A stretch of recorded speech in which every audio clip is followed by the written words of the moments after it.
تمام تعریفیں حمد اور ثنا اللہ تبارک و تعالی کے لیے۔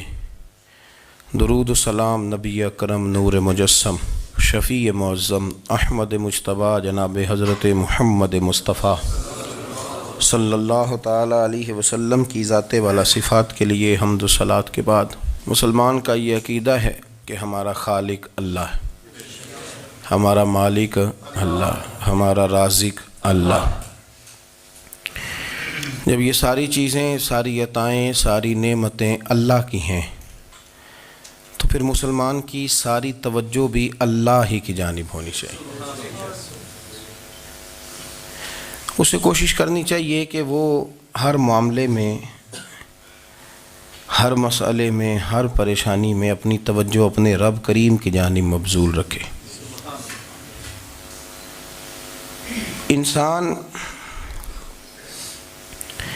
جب اپنے علم پر بھروسہ کرنے لگتا ہے یا اپنی عقل پر بھروسہ کرنے لگتا ہے یا اپنے تعلقات پر بھروسہ کرنے لگتا ہے یا اپنی دولت پر، مال پر، صحت پر، تو ایک بہت بڑے دھوکے کا شکار ہو جاتا ہے۔ اور انسان جب انسانوں پر بھروسہ کرنے لگتا ہے تو پھر اللہ تعالیٰ اسے بعض اوقات انسانوں کے سپرد کر دیتا ہے، انسانوں کے سپرد۔ اور بہت سارے ایسے لوگ بھی ہوتے ہیں جو رب کریم کو بھولتے ہیں اور وہ اپنی ساری توجہ انسانوں کی طرف، دنیا کی طرف، دنیا داروں کی طرف کر لیتے ہیں۔ تو اللہ تعالیٰ فرماتا ہے پھر میں انہیں یہ سزا دیتا ہوں کہ وہ مجھے بھولنے نکلے تھے تو میں نے انہیں ان کا اپنا آپ بھی بھلا دیا،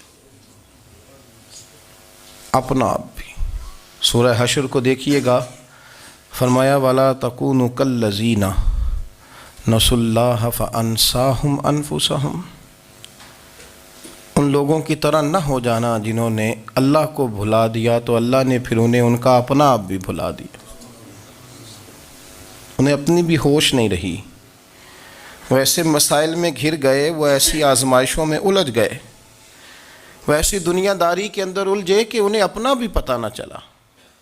اب تو ڈھونڈتا پھرتا ہوں اے اقبال اپنے ہی آپ کو، اب تو ڈھونڈتا پھرتا ہوں اے اقبال اپنے آپ کو، آپ ہی گویا مسافر، آپ ہی منزل ہوں میں۔ جب انسان خدا فراموش ہوتا ہے تو خود فراموش ہو جاتا ہے۔ ہمارا بڑے زمانے سے تکیہ ہے، کبھی امریکہ پر، کبھی یورپ پر، کبھی برطانیہ پر، کبھی مالداروں پر، کبھی اسلحے والوں پر۔ اس کا نقصان یہ ہوا کہ اپنا کوئی وجود نہیں رہا، اپنا کوئی نظریہ نہیں رہا، اپنی کوئی سوچ نہیں رہی۔ ایسے محسوس ہوتا ہے کہ کوئی منشور نہیں، کوئی دستور نہیں، لگام منہ میں ہے اور اس کا سرا کسی کے ہاتھ میں ہے، وہ جدھر چاہتا ہے ہمیں گھما لیتا ہے۔ اللہ فرماتے ہیں یوں نہ ہو جانا کہ تم رب کو بھلا دو اور پھر تمہیں اپنا آپ بھی بھول جائے۔ اولئک ھم الفاسقون، فرمایا یہ وہ لوگ ہیں جو نافرمان ہیں اللہ کے، یہ نافرمان ہیں۔ جب یہ نظریہ بن گیا، جب یہ ذہن بن گیا کہ پیدا اللہ نے کیا ہے، دینا اللہ نے ہے، عطا کرنے والا اللہ ہے، نوازنے والا اللہ ہے، تو پھر ساری توجہ دنیا داروں کی طرف رکھنا، میں اللہ والوں کی طرف توجہ رکھنے کا قائل ہوں، میں وہ سمجھتا ہوں، ہم اس چیز کے قائل ہیں، لیکن وہ بھی کوئی آستانہ ہے کہ جہاں حق مرشد کا نعرہ تو بڑا لگے پر رب کا نام ہی نہ سننے کو ملے۔ یہ بھی کوئی بات ہوئی کہ جہاں یہ تو نعرہ زور سے لگے کہ جیوے جیوے مرشد جیوے، لیکن استغفار کا درس ہی نہ ملے۔ جہاں ہر وقت یہ بتایا جائے کہ یہاں آ گئے تو بچ گئے، کیسے بچیں گے؟ میرے رسول پاک علیہ السلام کا دروازہ سب سے بڑا دروازہ ہے، حضور کا دروازہ سب سے بڑا دروازہ ہے، لیکن میرے دوستو یاد رکھنا، نبی پاک علیہ السلام نے بھی لوگوں کو جب رستہ دکھایا ہے تو رب کریم کا رستہ دکھایا ہے، اللہ کا رستہ دکھایا، اللہ کریم کا رستہ دکھایا، لوگوں کو رب کی طرف توجہ کرائی۔ میرے رسول کریم سید عالم صلی اللہ تعالی علیہ وسلم نے لوگوں کی اللہ کی جانب توجہ کرائی اور لوگوں سے یہ کہا کہ وہ اپنے رب کریم کی جانب اپنا ذہن رکھیں، اپنی توجہ اپنے اللہ کی جانب مبذول کریں۔ میری بات کو اچھے طریقے سے سمجھیے گا، علم اللہ تبارک و تعالی عطا کرتا ہے، تو اسے اللہ کی عطا ہی سمجھنا چاہیے۔ کچھ لوگوں کے پاس علم ہوتا ہے پر علم نافع نہیں ہوتا، وہ ٹامک ٹونیاں مارتے رہتے ہیں ساری زندگی۔ علم کو اللہ کی عطا سمجھیں، اپنی عقل پر اپنے شعور پر زیادہ بھروسہ نہ سمجھیں، نظر اللہ پہ رکھیں۔ حضرت مولا علی شیر خدا کرم اللہ تعالی وجہہ الکریم سے کسی نے پوچھا تھا بڑا عالم کون ہوتا ہے؟ ہمارے ہاں تو اب وہ والے عالم پائے جاتے ہیں نا، اللہ ماشاءاللہ، جو ممبر پہ بیٹھتے ہیں تو دعوے ہی دعوے، ممبر پہ بیٹھتے ہیں تو دعوے ہی دعوے، اس طرح کے عالم ہمارے ہاں پائے جاتے ہیں۔ وہ ہر بات میں دعویٰ کرتے ہیں، میں یہ کر دوں گا، میں وہ کر دوں گا۔ یہ مزاج علماء کا نہیں۔ حضرت علی المرتضیٰ سے کسی نے پوچھا بڑا عالم کون ہوتا ہے؟ فرمایا بڑا عالم وہ ہوتا ہے کہ جسے مسئلے کا پتہ نہ ہو تو وہ کہہ دے مجھے نہیں پتہ، میں پتہ کر کے بتاؤں گا، غلط بات بیان نہ کرے۔ امام مالک سے کسی نے کوئی مسئلہ پوچھا تو آپ فرمانے لگے مجھے اس سوال کا جواب نہیں آتا، ہمارے بزرگ سمجھاتے کیا ہیں؟ وہ کہنے لگا آپ اتنے بڑے امام ہیں تو اس سوال کا جواب نہیں آتا۔ آپ فرمانے لگے اگر مجھے ہر سوال کا جواب آتا پھر تو میں خدا ہوتا، مجھے ہر سوال کا جواب نہیں آتا، مجھے تو اتنا آتا ہے جتنا میرے رب نے مجھے عطا کر دیا ہے۔ اپنی نظر اللہ پہ رکھیں، نکل آئیں اس معمے سے باہر کہ میں کوئی بلا ہوں، مجھے بڑا پتہ ہے، میرے پاس 6 ڈگریاں ہیں، مجھے 10 جگہ پہ تدریس کا شغف حاصل ہے، اس سے نکلیں باہر۔ قرآن مجید دیکھیے گا، اللہ تعالیٰ نے ارادہ قدرت فرمایا کہ میں حضرت آدم کو بناؤں گا، پھر بنانے کے بعد فرمایا فرشتوں سجدہ کرو آدم کو، سب نے سجدہ کیا الا ابلیس ابا واستکبر وکان من الکافرین، سب نے سجدہ کیا سوائے ابلیس کے، اس نے انکار بھی کیا، تکبر بھی کیا اور کافروں میں سے ہو گیا۔ تو یہ جب اللہ تعالیٰ نے سجدہ کرایا تو کیسے کرایا؟ اللہ تبارک و تعالیٰ نے نا حضرت آدم کو علم سکھایا خود، وعلم آدم الاسماء کلہا، خود اللہ فرماتے ہیں کہ میں نے جناب آدم علیہ السلام کو تمام اشیاء کے نام سکھائے، سب اشیاء کے نام سکھائے۔ تو وہ چیزیں پھر میں نے نا، اللہ فرماتے ہیں میں نے فرشتوں پہ پیش کی، میں نے کہا کہ بتاؤ ان کے نام کیا ہے، تو فرشتوں نے جو جواب دیا ہے وہ سمجھنے والا ہے۔ اللہ نے چونکہ خود علم سکھایا تھا حضرت آدم کو، جناب آدم سکھایا تھا، لیکن فرشتوں کو نہیں سکھایا تھا۔ تو اللہ کریم نے فرمایا فرشتوں اب یہ بتاؤ ان چیزوں کے نام کیا ہیں؟ تو فرشتے کیا کہتے ہیں؟ فرشتے عرض کرتے ہیں قالوا سبحانک لا علم لنا۔ آپ کبھی یقین کریں اس چیز کی لذت لیں تو مزہ آ جائے۔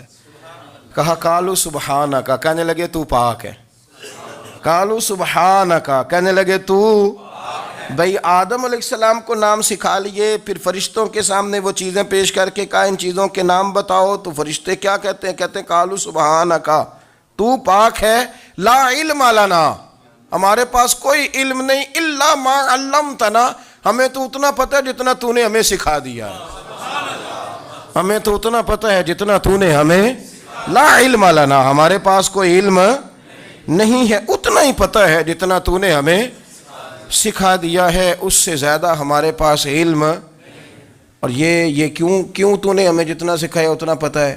فرشتے یہ نہیں کہتے یا اللہ تو زیادہ سکھا، آدم کو دیا تو ہمیں بھی دے، یہ نہیں فرمایا، فرمایا انک انت العلیم الحکیم، اے اللہ تو علم والا بھی ہے اور حکمت والا بھی ہے، تجھے پتہ ہے کس کو کتنا دینا ہے، جتنا تو نے مناسب سمجھا جناب آدم کو دیا، اور جتنا تو نے بہتر سمجھا وہ تو نے ہمیں عطا فرمایا۔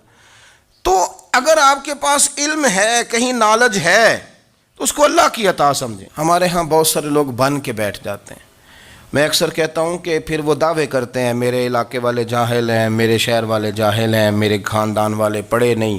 یہ آپ کا دعویٰ ہے، یہ آپ کو خراب کر دے گا۔ ہم نے بہت سارے ایسے لوگ دیکھے جو بہت بڑے عالم تھے، لیکن اللہ جب لینے پہ آیا تو عقل ہی لے گیا، شعور ہی چلا گیا، حافظے ختم ہو گئے۔ آپ دیکھتے ہیں بڑھاپے میں کچھ لوگ ایسے ہوتے ہیں کہ جن کو یہ بھی یاد نہیں رہتا کہ میرا نام کیا ہے، میں کہاں ہوں، مجھے کدھر جانا ہے۔ تو اس وقت سے اللہ کی پناہ مانگیں اور اپنی نظر اپنے رب کریم کی جانب رکھیں، اللہ کی جانب اپنی نظر کو مبذول رکھیں۔ دوسری بات، علم کے بعد ایک چیز آتی ہے جس کا نام ہے ہدایت، جس کا نام ہے تقوی، جس کا نام ہے پرہیزگاری، جس کا نام ہے عمل، عبادت، ریاضت۔ یہ بھی اسی وقت ہی نصیب ہوتی ہے جب میرا رب کریم نصیب فرما دیتا ہے۔ ہم نے نا نیکی کا اپنا اپنا سٹیٹس بنا لیا ہے، اپنا اپنا معیار بنا لیا ہے۔ کچھ لوگ کہتے ہیں کہ جناب مسجد میں سیمٹ کا توڑا دینے سے بہتر ہے کسی غریب کو آٹے کا تھیلا دے دو۔ اب اس نے اپنا مزاج بنا لیا نا نیکی کا، اس نے اپنا سٹیٹس بنا لیا ہے۔ میرا یہ سوال ہے کہ نبی پاک صلی اللہ تعالیٰ علیہ وسلم جب مدینہ شریف آئے تھے تو حضور نے سب سے پہلے غریبوں میں آٹا تقسیم کیا تھا کہ سب سے پہلے مسجد بنائی تھی؟ کیا عجیب لوگوں کا رنگ ہے، اپنی مرضی کی ہدایت، اپنی مرضی کا تقوی، اپنی مرضی کا معیار۔ مسجد کوئی بڑا چھوٹا خطیب بھی میری طرح کا ہو نا تو وہ مسجد میں بیٹھ کے جب نبی پاک کی بات کرتا ہے تو کہتا ہے میرے رسول پاک غریبوں کا سہارا بن کے آئے۔ وہ غریبوں کی بات کرتا ہے، مسکینوں کی، لاچاروں کی، کمزوروں کی بات۔ تو مسجد ہی تو وہ ادارہ ہے جہاں سے غریبوں کی بات ہو رہی۔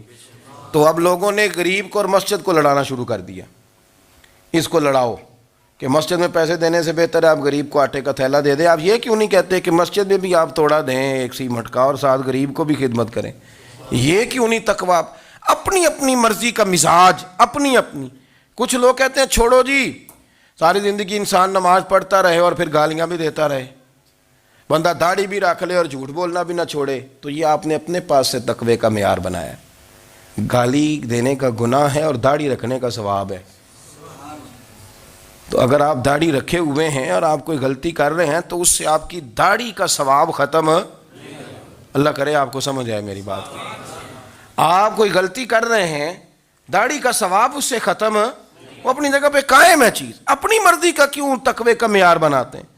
تقوی کا مزاج اپنی مرضی کا نہ بناؤ، اللہ کی بارگاہ سے دعا مانگو کہ یا اللہ ہمیں ہدایت کا نور عطا فرما، اللہ تو ہمیں رستہ دکھا، تو بتا کہ ہدایت کیا ہے۔ تو رب فرماتا ہے اللہ ولی الذین آمنوا، اللہ مومنوں کا مددگار ہے، یخرجہم من الظلمات الی النور، وہ انہیں اندھیروں سے نکالتا ہے اور نور کی طرف روشنی عطا فرماتا ہے۔ اندھیروں سے نور کی طرف اللہ لاتا ہے۔ اللہ ولی، اللہ مومنوں کا ولی ہے، وہ انہیں اندھیروں سے نور کی طرف نکالتا ہے۔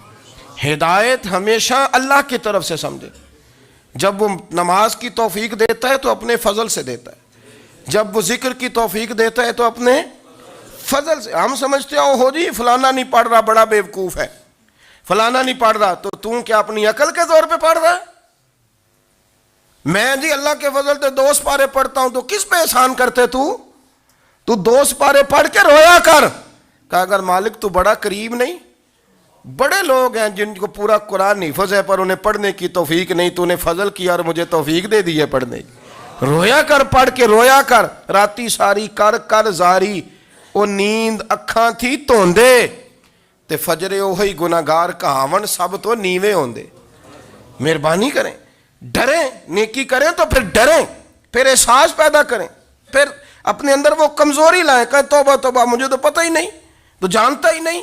حضرت سیدنا امام اعظم ابو حنیفہ رحمۃ اللہ تعالیٰ علیہ کے ساتھ ایک شخص کہتا میں نے نماز پڑھی، تو عشاء کی نماز تھی۔ یہ جو لوگ بڑے ہوتے ہیں نا، جن کے پیار کرنے والے بڑے ہوتے ہیں، ان کے گرد خوف بھی بڑا ہی ہوتا ہے، انہیں بڑا ڈر لگتا ہے، بڑی بعض اوقات آزمائش ہوتی ہے ان کی۔ عشاء کی نماز کہتے پڑھی تو امام صاحب نے نا عشاء کی نماز میں تلاوت کی آیتیں فَمَن يَعْمَلْ مِثْقَالَ ذَرَّةٍ خَيْرًا يَرَهُ وَمَن يَعْمَلْ مِثْقَالَ ذَرَّةٍ شَرًّا يَرَهُ۔